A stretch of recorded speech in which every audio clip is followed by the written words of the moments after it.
There are issues overseas, James, but there are also a number of issues here at home. And one in particular that we do need to address.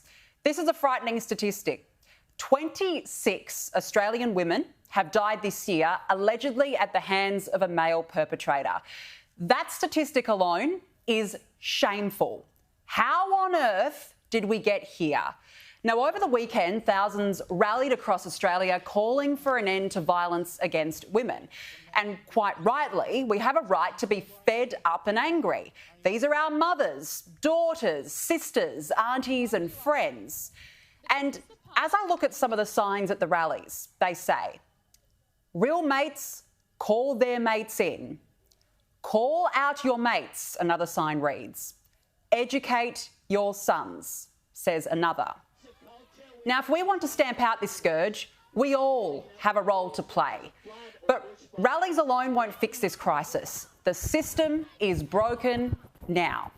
And as we found out this week, the justice system is letting women down. Yet, all we have heard is talk of inquiries, reports, as we do, of course, every time a woman is allegedly killed. And what has changed? Nothing. All the while, the national plan is clearly not working.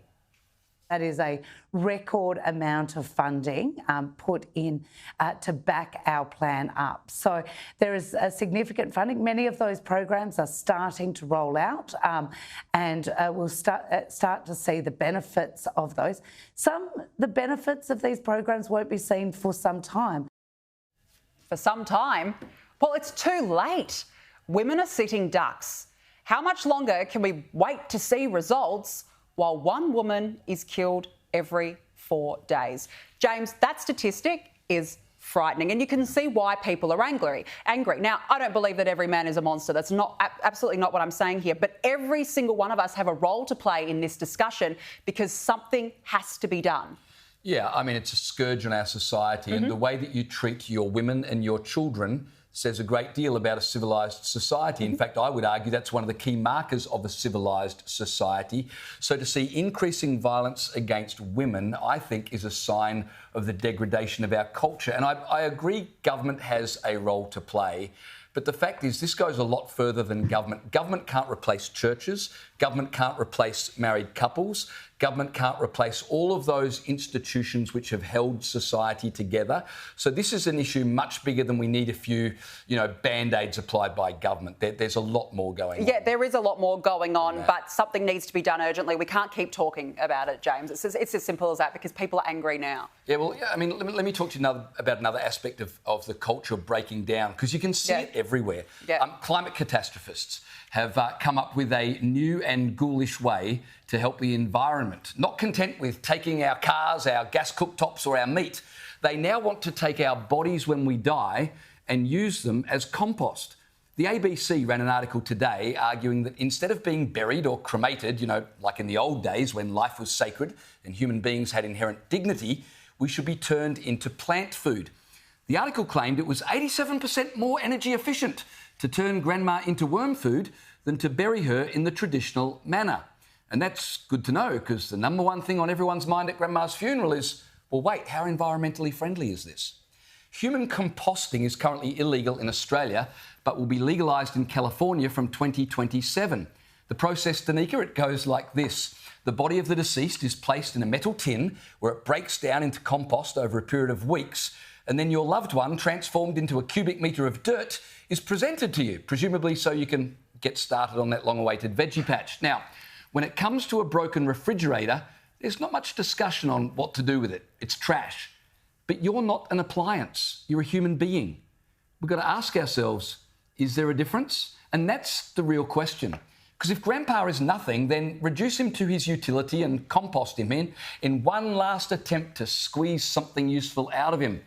But if humans are created in the image of God, which we always believed in the West, then they have an inherent dignity that is undiminished even in death. And so that's why traditional burial recognises that a man is more than a sack of meat.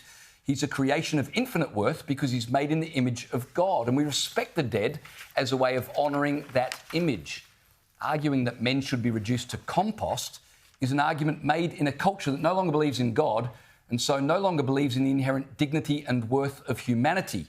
Humans as compost might be good for the soil, Danica, but it's not good for the soul of humanity. It's just another attempt, I think, to further diminish us. And we're seeing that in every part of our culture right now. Well, you see, the Climate Crusade Brigade, they want us, firstly, they want to tell us which type of car we should be driving, which energy source, of course, we should be using in our house. And now, James, they want to lecture us on what we should do when we die. Because they regard us as a cancer or a virus on the planet. We are a parasite that needs to be controlled. And it's a great fall for humanity from a once lofty and dignified position to now being treated like we are a cancer, a parasite. Yeah, this is what we've become. This is what happens. So no wonder we've got problems everywhere with women and violence and all. It all stems back to it all stems back to it. It all does. But look, let's move on, James, because US President Joe Biden has signed legislation which would see TikTok banned in the country. Now, this came after a bill passed both houses with bipartisan support, forcing the Chinese-owned platform to either be sold or banned within a year. And pressure is, as we know now, mounting on Albanese to do the same. But previously, he hasn't been so keen to follow suit. We're independent. We don't follow other countries. What we do is we make decisions based on our security assessments. Well, chief among those calling for the Aussie ban is Senator James Macpherson. He's been leading the charge, absolutely grilling TikTok staff in Senate committee hearings on foreign interference. Have a look. You can't on the one hand say we've got these really robust processes and we track and log everything and then also not be able to tell me how often it's been accessed. They both can't be true. Either you can't tell me because you don't know, or you do know and you're refusing to tell me. How often has Australian user data been accessed by mainland China employees? I don't have specific numbers in front of me. I'd be happy to take that on notice.